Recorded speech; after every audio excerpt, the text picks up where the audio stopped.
Tantor Audio, a division of Recorded Books, presents Healing in Your Hands, Self-Havening Practices to Harness Neuroplasticity, Heal Traumatic Stress, and Build Resilience, by Kate Truitt, Ph.D.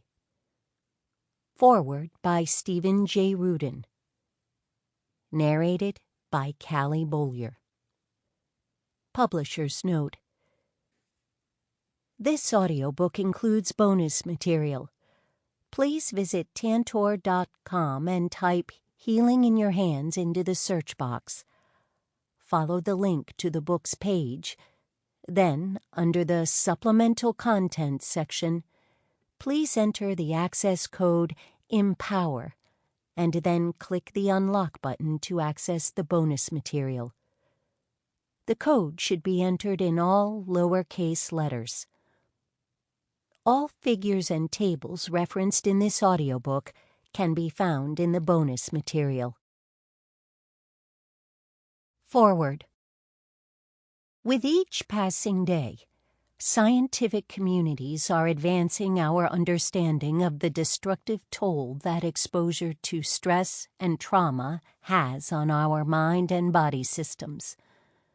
Hearteningly, one of the most important and empowering developments of the 21st century is the awareness that just as a broken arm has the capacity to heal itself, so too does the brain. The brain is capable of constant learning and changing through a mechanism called neuroplasticity. From birth, neuroplasticity plays a critical role in defining how we experience ourselves and the world around us. Knowing how to harness neuroplasticity for healing and growth opens our species up to a new revolution in not just health and healing, but also wellness and mental fitness. Humans have always been innately endowed with the capacity for self-healing. 20 years ago, my brother, Dr. Ronald Rudin, and I began a journey to understand these underlying neurobiological mechanisms for change and healing. More than a decade's worth of exploration later, we identified a mechanism of healing action so profound in its simplicity that it has been ignored by mainstream Western medicine for centuries. A mechanism that, from the first breath we draw, plays a foundational role in creating a felt sense of safety, a necessary requirement, as you will learn from Dr. Truitt in this book, for creating neurobiological permissiveness to release the learned impact of trauma and stress. That mechanism is touch. Let us explore a brief history of the power and importance of touch for humans. About 200 million years ago, a new form of life appeared, the class Mammalia, which means from the breast. Not only did the reproductive process of gestation change, it also created a new relationship between mother and offspring. For the first time, the female of the species offered not only safety, but food created from within her body to feed her neonate. These early mammals paid a high biological price to rear their offspring, and those neonates reflected the care and attention they were given. The litter had to adapt to an environment that was unfamiliar. They were blind and unable to feed themselves. They required an attentive mother for survival. How did nature ensure that the next generation survived? How did the newborns understand that they were not abandoned and thus safe? The answer lies in the underlying neurobiology and the electrochemical responses that signal safety. We understand the mechanism that compels the mother to pick up the neonate and hold them close to the source of a familiar heartbeat. It is part of their knowing that kept them comfortable throughout their gestation. Furthermore, touch and connection are necessary ingredients for the newborn to self-regulate in their brave new world. The science of health and well-being has evolved from the laying on of the hands to the precise use of medications to thwart the invasion of extrinsic pathogens. Utilizing modern pharmacology, we have held at bay those extrinsic stressors. However, an uncontrolled enemy from within is creating a new paradigm. Our protective systems, which have evolved over millions of years to help heal those inevitable, challenging experiences, become dysregulated and turn our bodies against themselves. Why are our protective systems so deeply dysfunctional? What are we utilizing to treat this new disease? It appears that the culprit is an unseen epidemic, our modern civilization and its expression of acute and chronic stressors. These stressors can be external, for example, our environment, our social status, or internal, unwanted and negative self-ideation. These experiences alter our emotional landscape and lens of perception. It is a mind-body expression for which no medicines are available. Currently, the route to mental and physical fitness involves a wide-ranging variety of interventions to produce a specific effect that represents symptom remission. For example, exercise or nutritional alterations to lose weight or allow the body to function optimally, as well as the modulation of mental states through a myriad of approaches, including meditation, bio-neurofeedback, and hypnosis. These methods tend to allow the mind-body to reduce dysregulation and the system to learn how to self-regulate. They all lead to the road of increased homeostatic control. I believe that should be the goal of all self-care interventions, as well as those prescribed by physicians and allied healthcare practitioners. We have covered two fundamental ideas. First, that maternal touch, or its equivalent, is necessary for a mammal to learn to self-regulate, and second, that we need a sense of safety to counterbalance the overwhelming number of stressors impinging on our systems. Can we develop an approach that unites these two ideas and create a protocol to allow for optimal responsiveness? The answer is yes. Our systems can resolve old experiences and replace them with pathways that support a biological balance. This is the opportunity in neuroplasticity, the brain's capacity to change across the course of one's life. Neuroplasticity enables our systems to learn, change our lens of perception, and create new dialogues with our mind-body. It harnesses our innate healing systems, which have been preserved by evolutionary forces to benefit our species. Furthermore, we have learned that we can develop new ways of integrating our systems to produce an optimal outcome in a wide variety of circumstances. The havening techniques utilize this information and offer models for change. The application of light, gentle touch on specific areas of the body, particularly the arms, face, and hands, sends signals to those brain parts that are actively engaged in our behavior. The use of attention, imagination, distraction, and touch creates a dynamic healing and restoring environment within our system. Using the havening touch as the primary mechanism to electrochemically change the mind and body through the empowerment of neuroplasticity, creates a new opportunity in health and wellness. No longer are we dependent on medications, devices, and medical practitioners for healing. This healing device is built into our biology.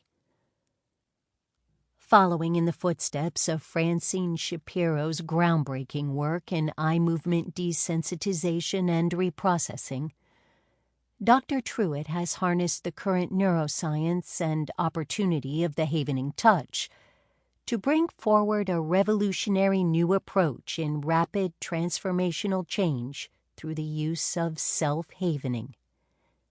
She provides a masterful integration of the newest advances in neuroscience, the havening touch, and proven, empirically validated paradigms such as cognitive behavioral therapy, polyvagal theory, and interpersonal psychotherapy. In doing so, she teaches us how to harness the power of neuroplasticity so that we are empowered to, as she states, heal the past, create the present, and build the future. The protocols illuminated in this manuscript have been validated by extensive peer-reviewed research and testing. The groundbreaking opportunities of creating personal resilience, CPR for the amygdala, and the Creating Possibilities Protocol lay the foundation for a new paradigm in personal empowerment and active self-healing. Dr. Truitt has truly brought agency back into the field of mental health and advanced it beyond healing to include intentional focus on wellness, resilience, and mental fitness. Healing in Your Hands invites you to choose your own adventure as you explore the powerful self-healing practices it has to offer. First, Dr. Truitt sets up a foundation for understanding the neurobiological underpinnings of self-havening and the self-healing process. The chapters then flow into an exciting a la carte menu, empowering the listener to pick and choose the chapters that align most closely with their presenting interests in the moment. Studied from beginning to end, this is a full healing program. I view this book as a foundational compendium to enhance all approaches to well-being, regardless of your training and profession. Given the ongoing stressors that we all encounter during our daily lives, the time has come for on-demand regulation, which these brilliant protocols offer. The accessible techniques and protocols taught in this book are rapid and efficient, and they can be self-applied whenever the need arises. In addition, these ideas can be shared with colleagues, friends, and family to help everyone maintain a healthy biobalance, which allows us to bring our best selves wherever we go. It will eventually allow for healthier families and communities, as we all learn to regulate our responsivity and choose a preferred future for ourselves and the world we live in. Dr. Stephen J. Rudin, co-founder and co-creator of the Havening Techniques. Introduction.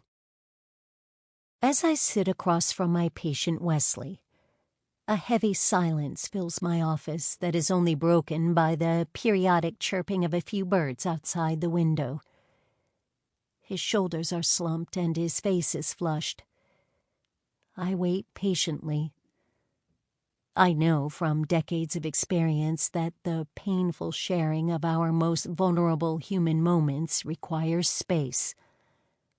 Finally, he blurts out, "My boss had been going on for 20 minutes about my performance. All I could hear was how much of a failure I was at my job. At some point, it was like I couldn't even hear him anymore. I know it was stupid, but I just snapped at him. Something rude, I don't even remember, and then I stormed out and slammed the door." He sighs tiredly and rubs his eyes. I'm getting called into HR tomorrow, he continues. I think I might get fired. What was wrong with me? I know better than that. Why am I such an idiot? Has something like this ever happened to you? A moment when a tiny voice whispers in the back of your mind, "Why am I doing this?" while your emotions and actions steamroll ahead. This is a deeply human experience.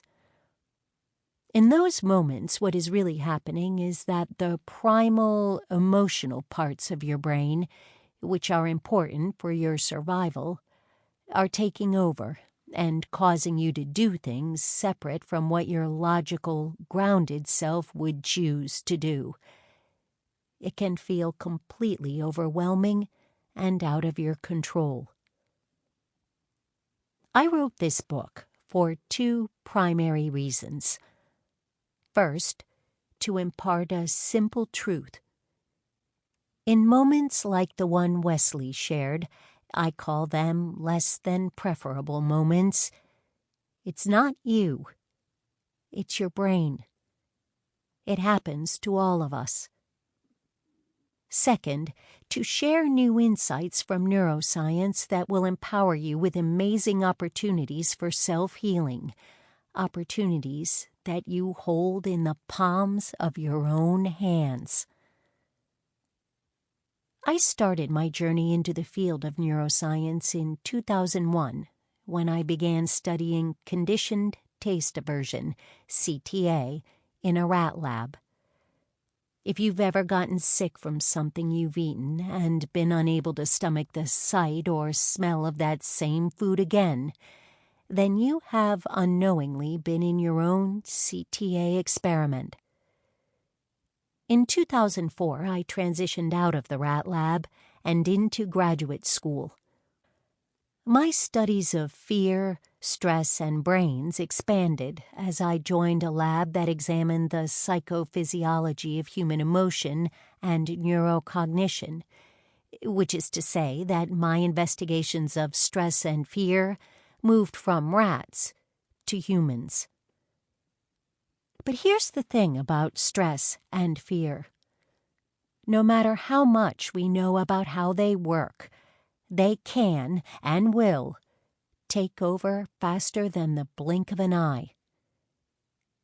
In 2009, I was brought to my knees by this humbling truth, despite having already studied fear and stress extensively.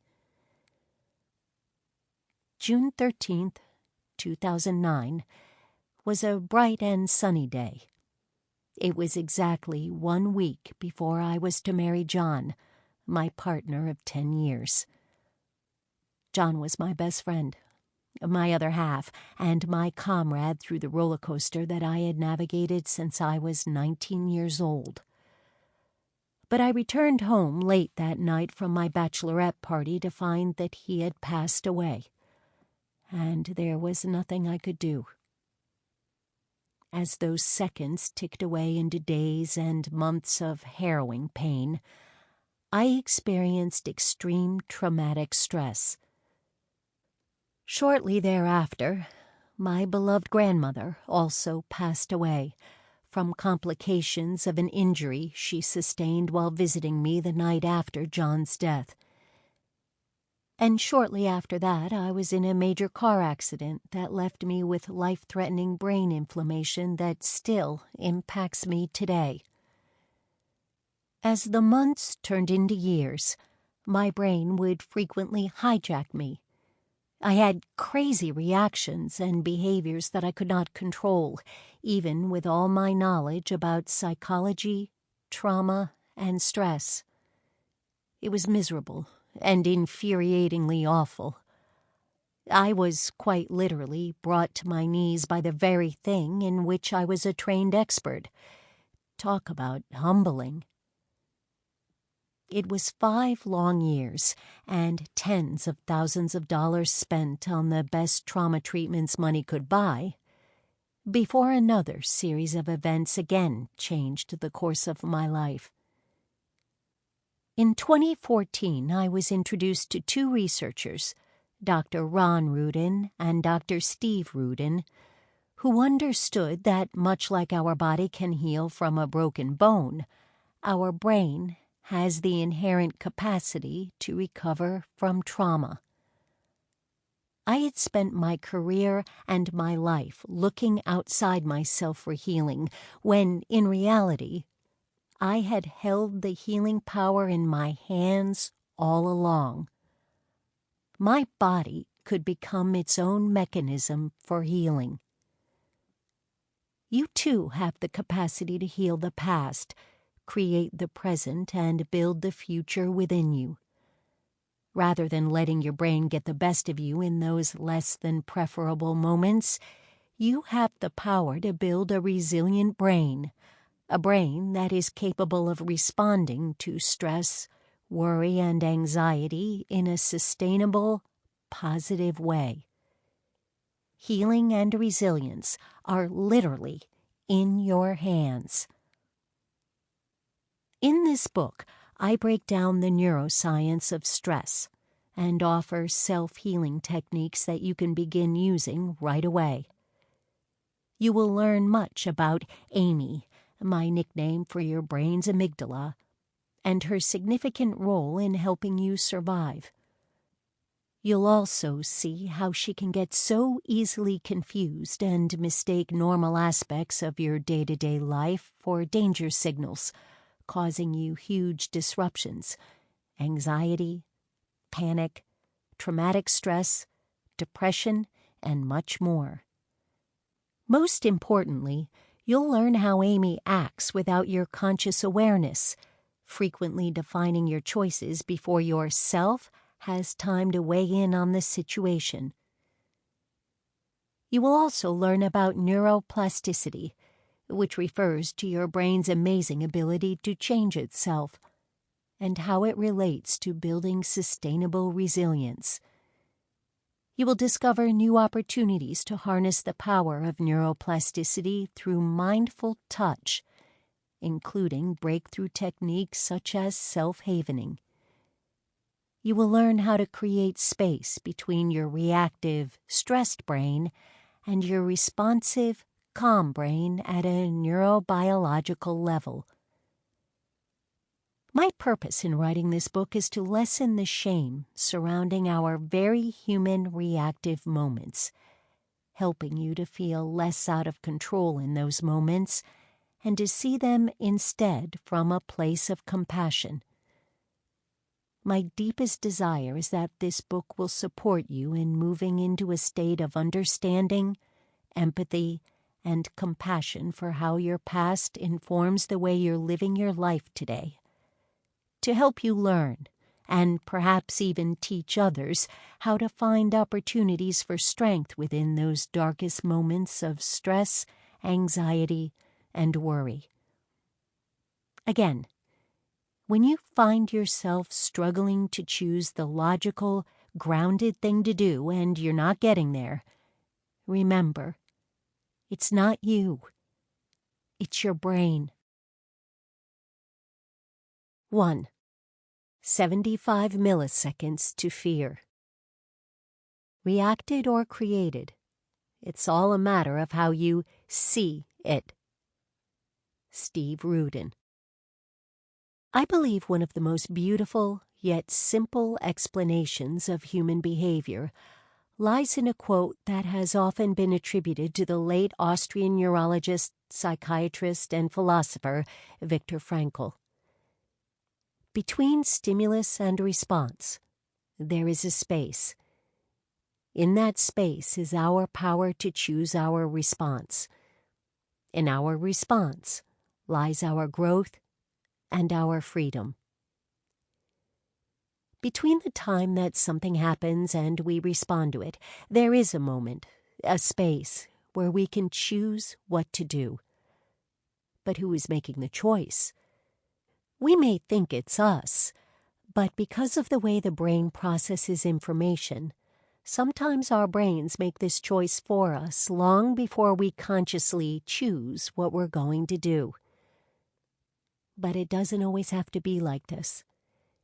You can cultivate the ability to choose your response rather than letting your brain choose for you. You have the power to find that enigmatic space to which Franco refers because of your brain's innate capacity for neuroplasticity. We'll talk more about neuroplasticity later in this chapter, but to understand it, you must first realize what is happening in that moment between stimulus and response. Watch out, though. If you blink, you'll miss it. It's faster than the blink of an eye.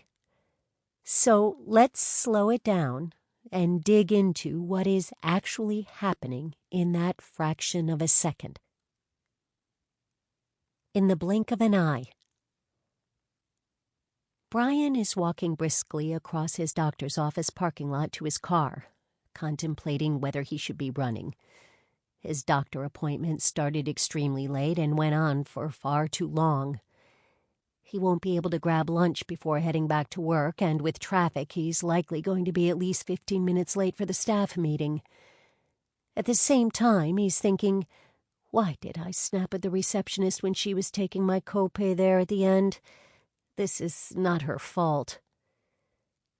He jumps into his car and starts the engine, ready to back out when a big guy in an even bigger truck stops right behind him, blocking him in. Brian lays on the horn until he sees the big guy open the door and quickly jump out of his truck. Brian's heart races, but the big man is not coming toward him. He instead moves quickly around to the other side of the truck and out of sight. Brian pumps the horn again for good measure and then gets out to see what's going on. Blink.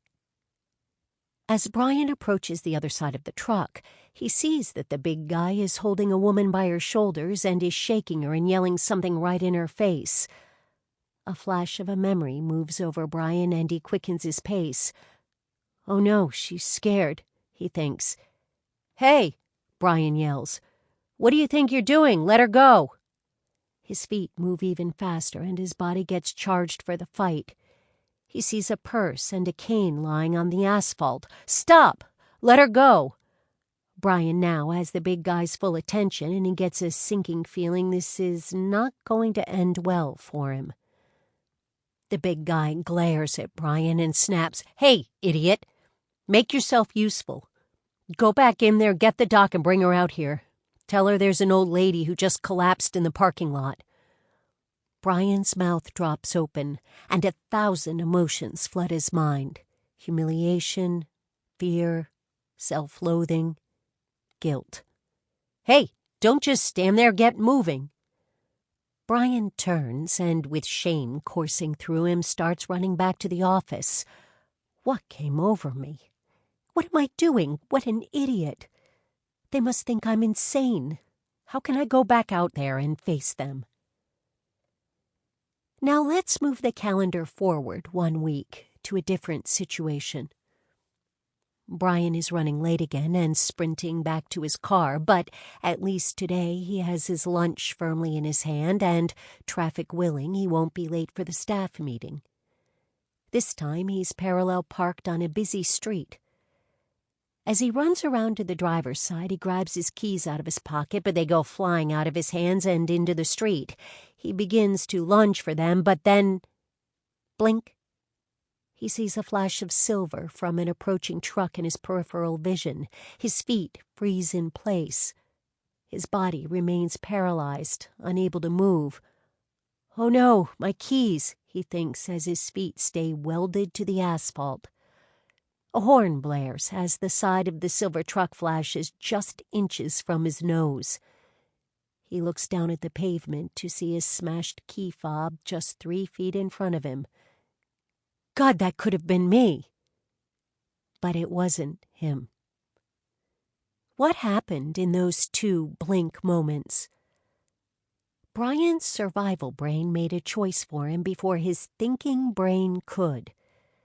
Whereas the thinking brain is responsible for higher-order functions like problem-solving, reasoning, and logic, the survival brain is focused on our self-preservation, emotions, and unconscious memories. Left to its own devices in an emotional moment, your survival brain will almost always make a choice for you before. Sample complete. Ready to continue?